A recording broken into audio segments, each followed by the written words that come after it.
Hello, welcome to episode 98 of the Not Joanna Eggs podcast. Wow, 98, that's a lot. I don't know what we're going to do at 100, but it should be something special, I suppose. Anywho, this week Tracy and I review the 1990 animated film Ducktales, the movie, Treasure of the Lost Lamp. It's a heck of a fun time. It was a lot of fun to revisit this movie after having not seen it for a long time. So we hope you enjoy, and please remember to like and subscribe on whatever sort of platform you use. Thank you so much for listening.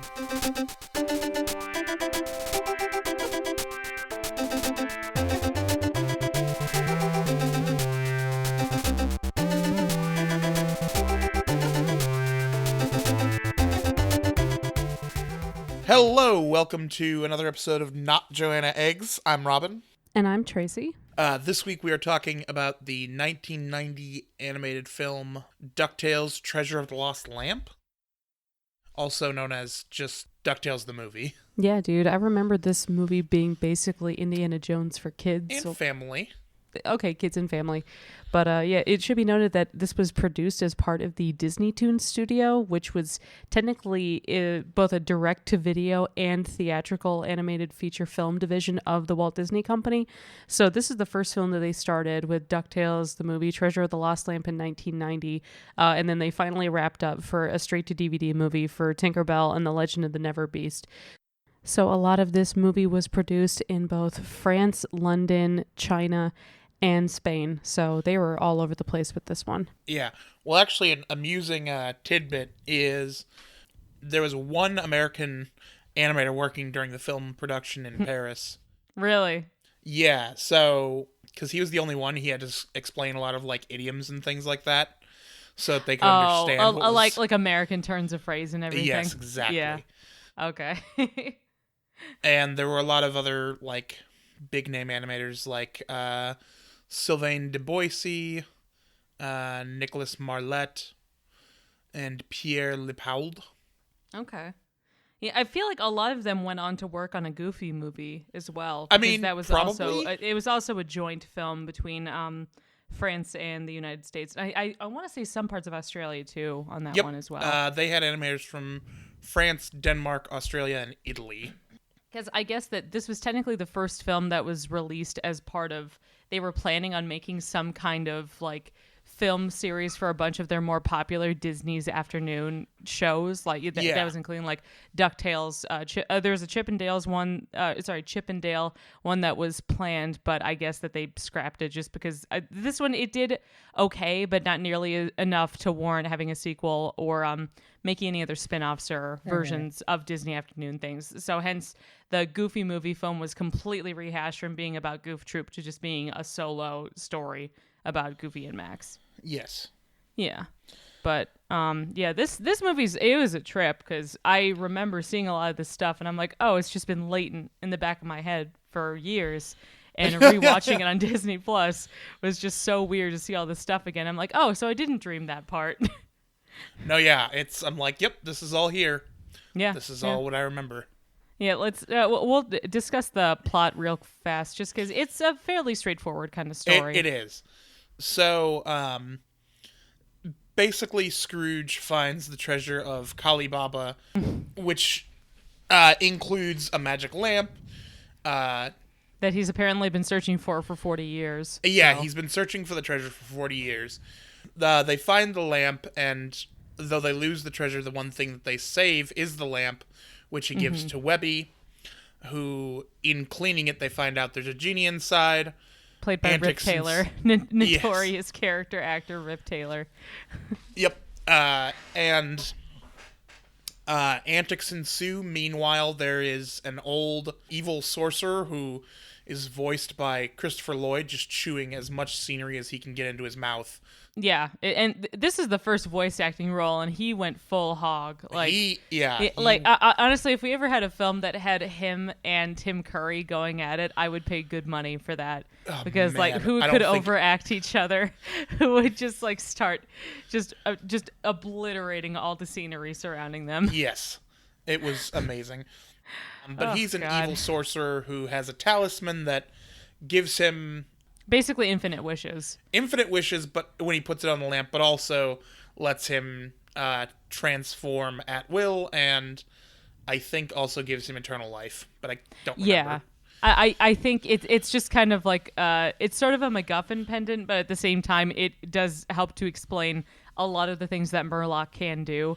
Like so he can transform into like pretty much any kind of animal, or like variant, like make himself like really tiny, like a roach, or turn into a puma or a griffin, like all kinds of things. My favorite being him running. So he tries to eventually does get the lamp, and then they knock the lamp from his. They take the lamp from him.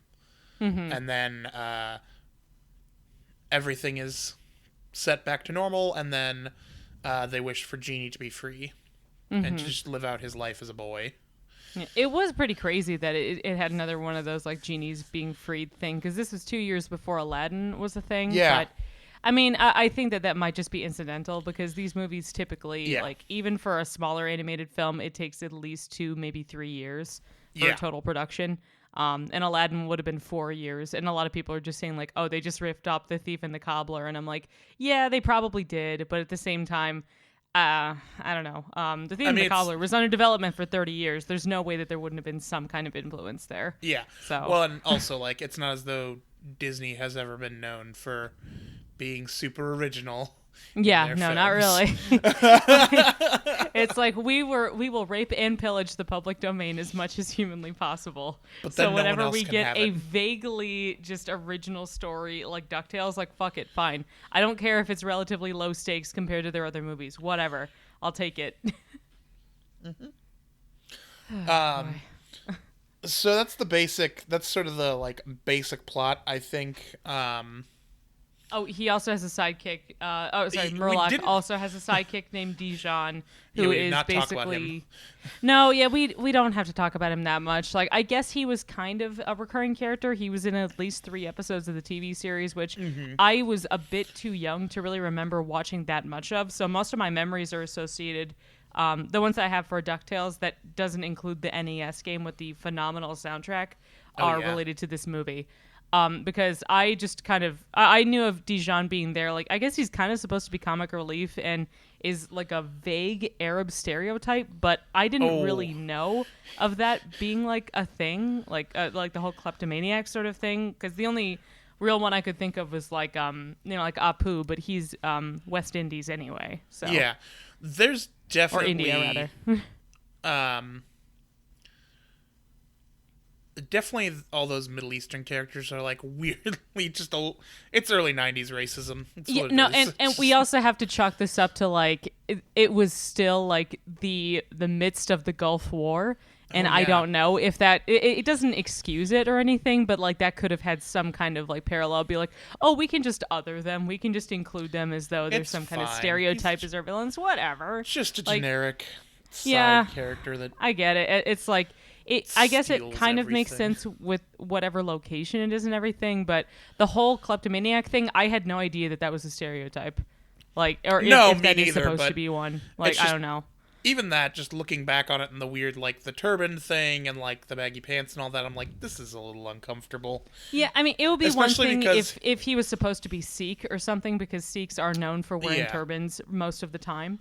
But or at least like, it's considered like part of their traditional garb. But yes, I don't know. Like I think we were just too young to know if that was racist or a stereotype or something. Yeah, well, I never even thought about it. I just thought he was obnoxious.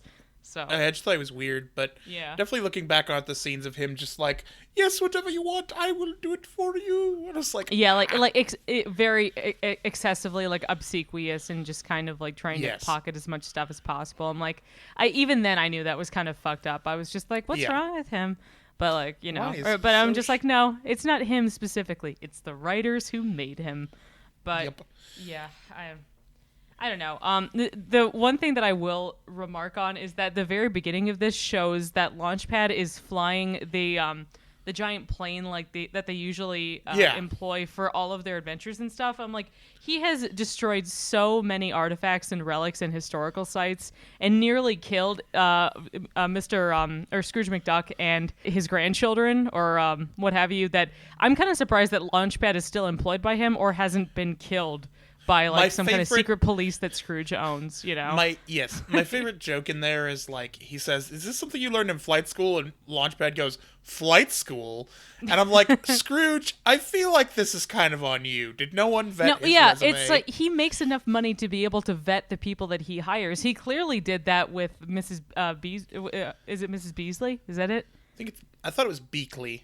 Mrs. Beakley, yeah, something like with both his maid and His his butler. Is it Duckworth? Is that the name of him? I don't know, Tracy. I know it's been a while. I don't remember. Anyway, like both his butler, his secretary, and Mrs. Beakley, both like they all have like a very firm understanding about like how to treat him and to have reverence for his property and everything. Launchpad does not do that.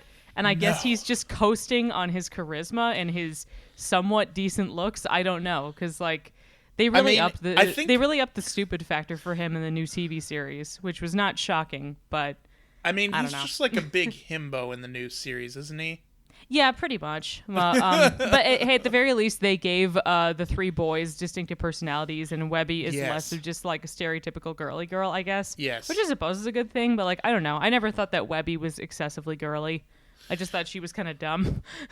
Well, like, yeah, why I would mean, you wish for an elephant? It's just gonna poop everywhere. But it was so cute. It was very cute. It was a very cute elephant. Yeah. Um, And they even have the kids make very kid-centric wishes when they realize that the genie is in the lamp. I thought that was very fun. Like, when I was watching this initially, like the idea of having a gigantic ice cream sundae sounded amazing, or like, just being able to have any kind of like costumes, or being able to like pretend or like transform into stuff, like having like a weird spaceship or something. Like they were all like really interesting wishes, but they even they poke fun at the idea of like, I guess one of us should wish for world peace. I'm like, no, dude. I mean, have you seen people in general? Like people will fight over coupons at retail stores. World peace is not possible, and it's not a good idea because people inherently want to fight. Like we're kind of based around conflict to a large extent. I would just be like, nah, kids, that's not your burden to take on. It's just the social contract. That's how we prevent each other from killing each other. I mean, yeah, kind of. I didn't mention this, but so Murloc can transform into whatever he can think of, right? Mm-hmm. At least animal-wise. So my favorite is that when he sneaks into Scrooge's mansion, he does so as a rat. Oh, yeah. And just watching him as a rat, like, interact with the environment, because he's effectively immortal, but he's still, like, terrified of things. Well, and so you would think that like out of all the things to transform as, like rats are still reasonably large enough to notice in a house. Like he didn't even think to transform as like a mouse or something a bit smaller. Like like a fly or a mosquito would have been a lot easier to nanny just be stealthy. Comes after him. She's like, if there's one thing I hate more than elephants in my house, it's rats, which is an interesting list. It goes rats, elephants, and then other things. Exactly. And then, of course, eventually when Webby uses one of her wishes to bring all of her dolls and stuffed animals to life, which so I totally would have done if I was her at that age. Totally. Because I'd just be like, yay, they're all so cute and fun. Because none of my stuffed animals were threatening or like any, like none of them were even predator animals. I was like, no, I need some insurance here. But like, except maybe Simba. But like just seeing like that weird little tiger stuffed animal chasing after Murloc as a rat and then eating him. Oh my god, that was one of my favorites. I just love that stuffed Murloc tiger. Gets his ass handed to him quite a few times because of his crappy choice of animals. Because I'm gonna disguise myself as one of the most loathsome animals that most people assume are vermin. Like just he couldn't possibly backfire himself into a cockroach at one point. Yeah. It seems like he kind of has a penchant for just like weird or gross, creepy, crawly kinds of animals. I mean, that makes because he's evil. I guess. He's a villain. Yeah. Well, he's also trying to sneak around, so I don't think the cockroach was like a great idea. I would have also chosen something like smaller, but whatever. I mean, he could have been like a tsetse fly or a mosquito or something else, like something that's notorious for being able to travel very quickly. But that's just me. Yeah.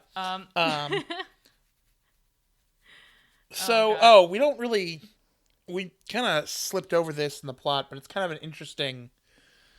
I think it's one of my favorite scenes. At one point, Dijon gets his hands on the lamp, and so he literally just wishes for Scrooge's fortune. Yeah, which is like, honestly, that's a pretty damn evil. Like, it's very clever. I was surprised. Like, I mean, here's the thing is that, like, Dijon is not intelligent or terribly courageous. you don't think he would be cunning enough to actually think of that himself? No, I 110% think that he was like, I want a lot of money. And Genie was like, I think it was a matter of him being like, I want Scrooge's money. I think he's got a lot of money. And it's like, oh, you want as much money as Scrooge? No, actually, I want Scrooge's money. I want his money specifically. I want his vault and the properties that he has, because he already has all these security measurements involved. Yes. So, like, yeah, like, I really don't think Dijon would be that smart, or at least, like, No. based on what they had in the rest of their, like, it was probably just the Genie buttering him up quite a bit. Yeah. Well, one of my favorite moments from that also. So, like, that means then that both Scrooge and Murloc are trying to break into Dijon's place to get the lamp. Mm-hmm. And so one of my favorite moments of that is, like, the Genie's like, what are we going to do about Murloc? He would not dare to attack Dijon. Also, I don't think he's heard of me yet. As though he's not, like, been helping that guy keep tabs on the lamp the entire movie. Yeah, I was like, Dijon, you really don't think that Murloc would have an understanding that you're somewhere in Duckburg? That you are, in Mayhaps. I mean, and also because, like, Dijon has such, like, he has such obvious, ostentatious ideas of what wealth is supposed to look like. You know, because, like, everything Yes. is, like, gold. He's got, like, a kind of gaudy sense of style and everything. Oh my god, But his outfit when he's his got turban's Scrooge's ridiculous. money is like, it's so huge. Like, it reminded me of, I didn't see this movie, but the live-action version of Aladdin, where they had, like, Will Smith come out when he's doing Prince Ali, and then his turban turns into, like, butterflies or some shit like that. Like, it kind of reminded me of that very briefly, but I also don't want to talk about that movie because it looks like Because it's horrible? garbage. Yeah, because Yep. it looks like shit. Oh my god, I forgot about that.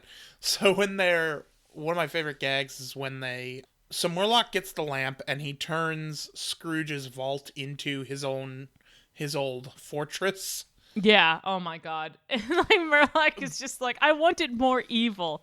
Put more claws. More Make everything spikes. Everything looks like lava. Like the floor is lava.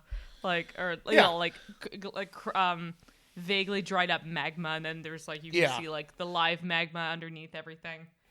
Oh. Yeah, I love that, but I also love that in that scene there's books in the place that get turned into bats. There's just bat-shaped books basically flying around. Yeah, dude, sign me up. Like that sounds like a nice afternoon. Because then the books dust themselves, but Yep.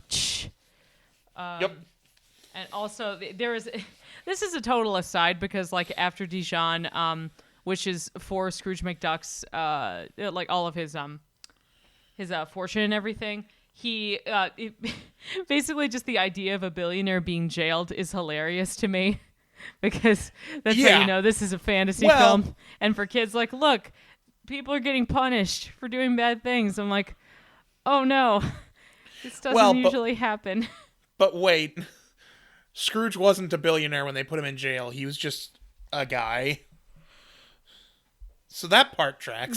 That's true. But like, just the idea of if there was any other, if Scrooge was doing anything else, like presumably, however he gets his millions, we never find out. I guess we're not supposed to know. And that's I mean, the way he's got to it be doing stays. but he's got to be doing some kind of blood diamond shit. I'm sorry. Yeah. Like with that kind of estate, there's no way. Yeah, obviously. He has a vault full of coins that he jumps into and somehow doesn't die, but, you know, Yeah, cartoon. swims in it like a pool. Yeah, I mean, I don't know. Like, unless they're all just plastic coins and everything else is just based in securities, I'm not sure. I mean, realistically, just- it is.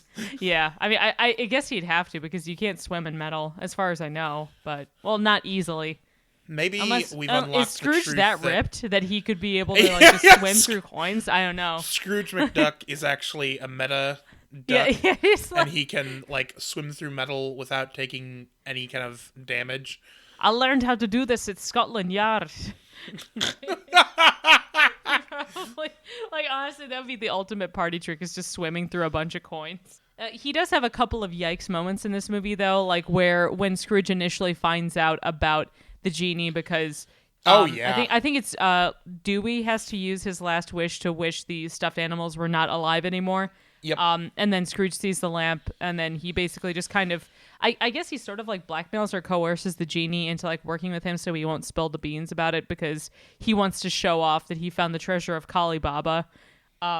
But he has like this really kind of dehumanizing statement about the genie. He's like, the genie isn't a person, it's a thing. Which I was just like, Dick, don't say that. Yeah. It's like a real weird thing to say.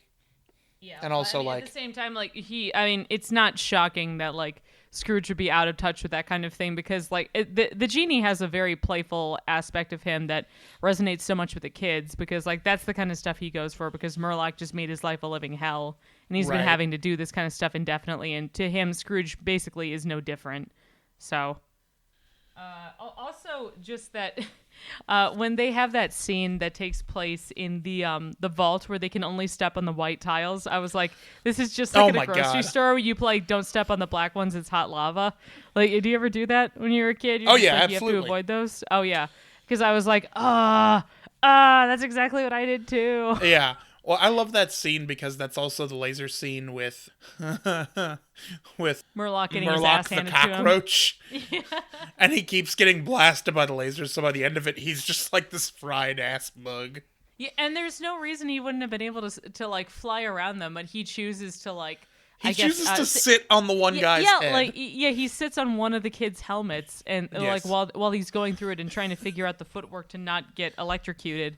I would just be like, you dumbass, just fly. You're right there. You're so small. You can get around them. So and dumb. like just I don't know, like that either I think that Murloc's biggest issue is that he's both lazy and kind of dumb.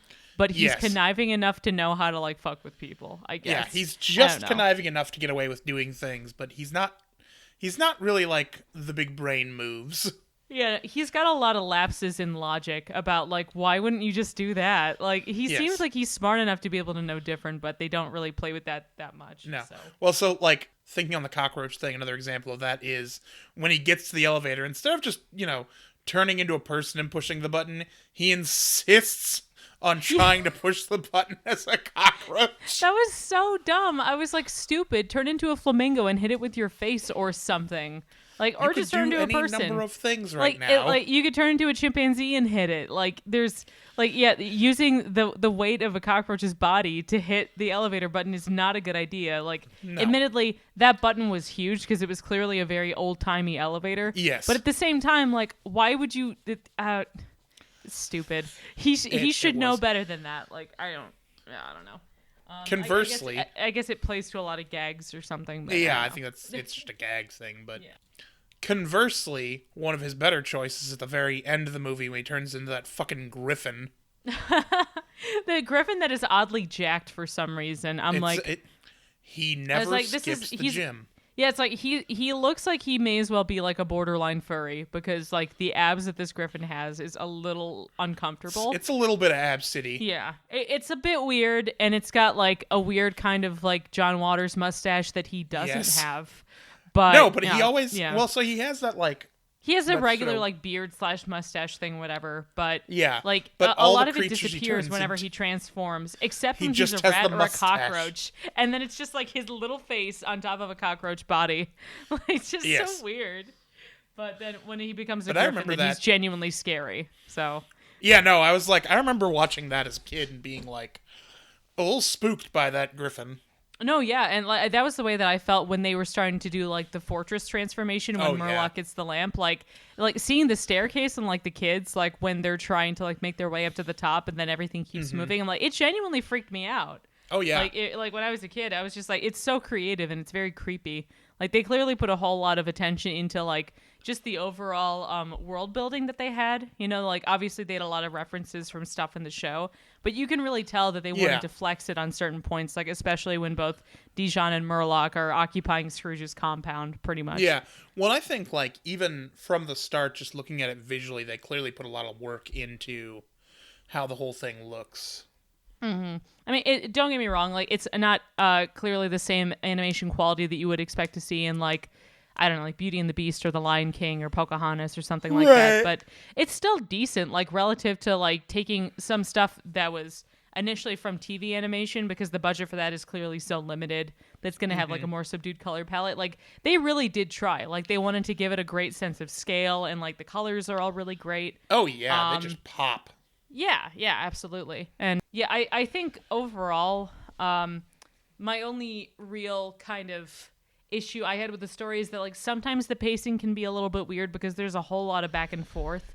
Like number one, it's mostly just that Murloc keeps trusting Dijon to like actually have his shit together and know where to go. Because it's like Dijon has demonstrated to be untrustworthy and like just kind of stupid because he'll just go do whatever he wants in order to take as much treasure as he possibly can. Like Murloc, why do you still trust him?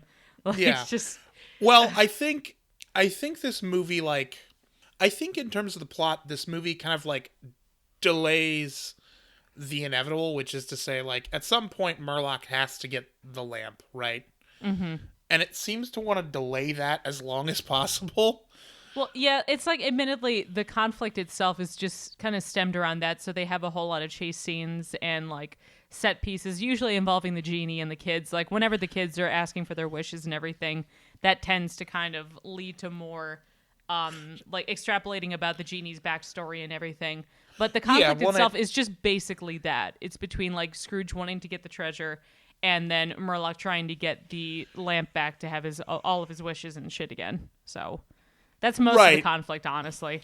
Yeah, but then there's, everything else is like, adding on to that journey, but also like delaying that moment. It feels like the Dijon thing. For sure.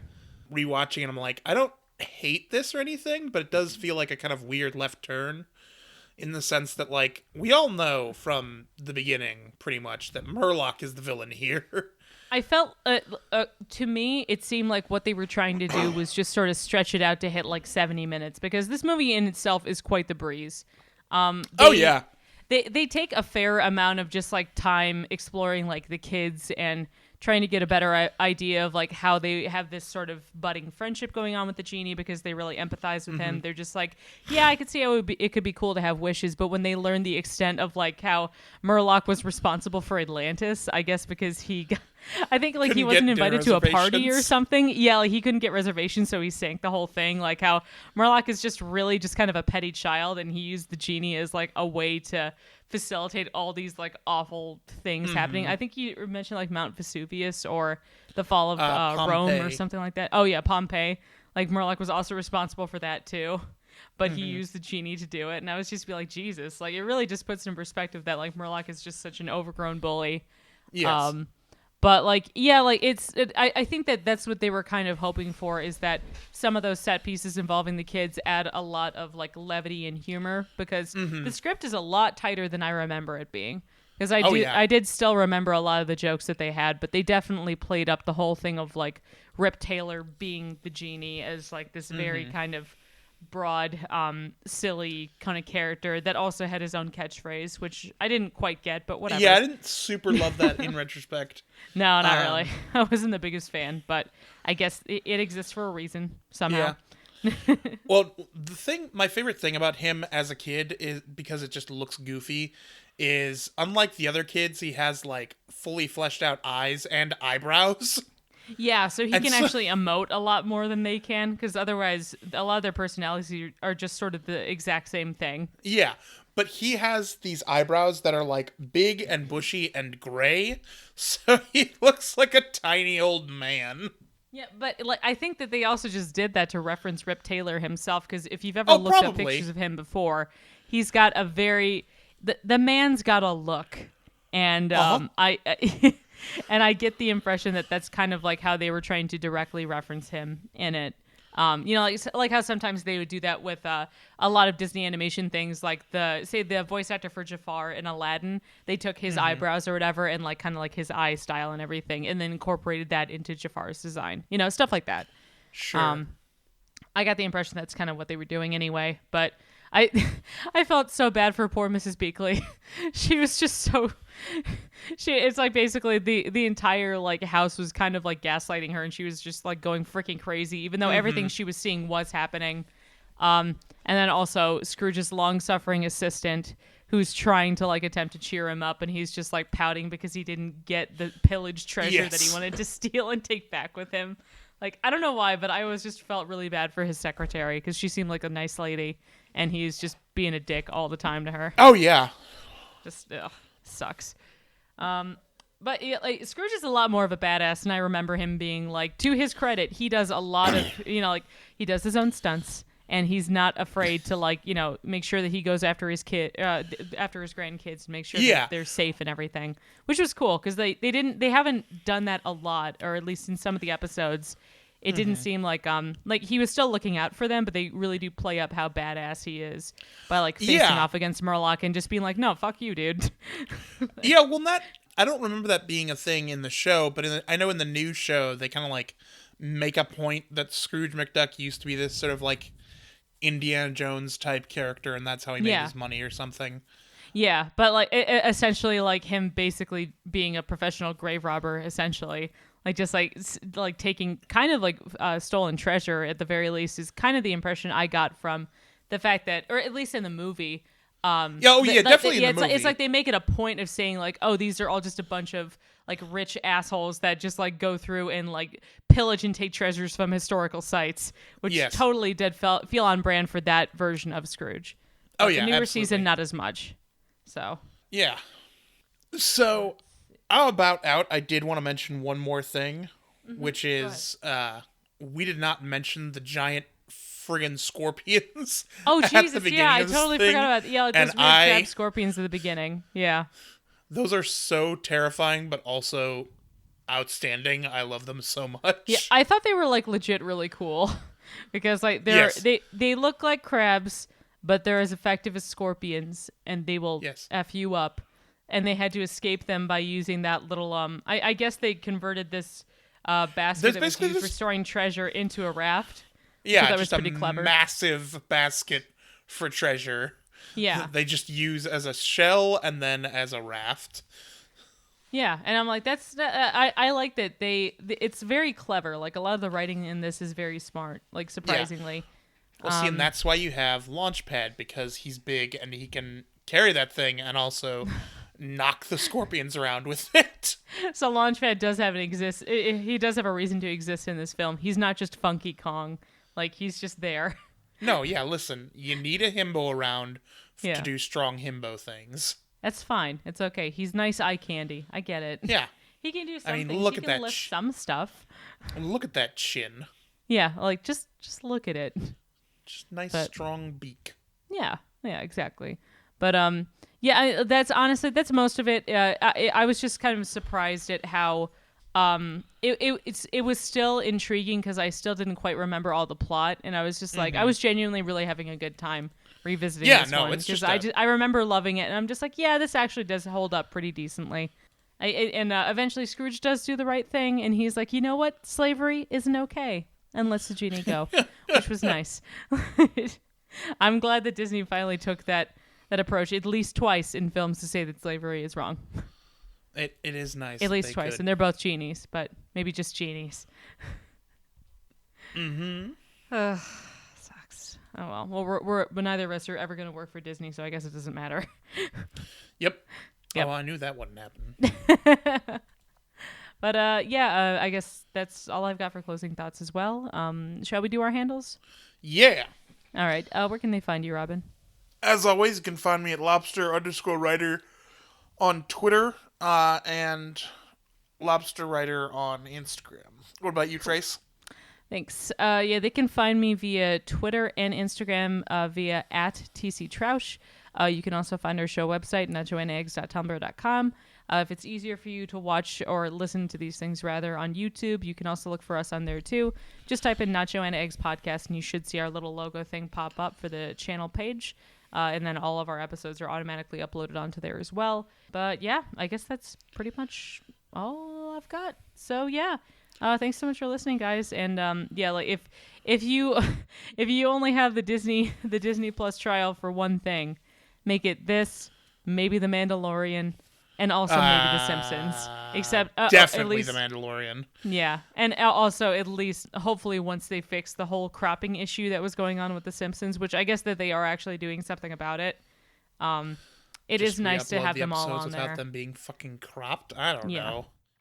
It would be nice. I mean, like, I don't want to give them any more money. I'm so Same. tired. I'm just so tired. Like, Yep. it feels like it's just another freaking monopoly. Like, this is like Windows in the 90s, you know, like Microsoft owning all the things, forcing people to only buy like Windows 95. I'm like, no, I can't do this shit again. It's too much. I'm so tired. It's I'm awful. just so tired. All right, and that'll be it from us this week. Bye. Yeah, let it be known that we are anti-monopolies. Bye. Hey, thanks for listening to another episode of Not Joanna Eggs. Our intro music is Don't Hold My Breath by Ben Briggs, and the outro is Wet Dreams by Phonetic Hero. Both were found on ocremix.org. If you enjoyed this podcast, please remember to like and subscribe on whatever platform you use. Not Joanna Eggs, because animation is for everyone. Thanks.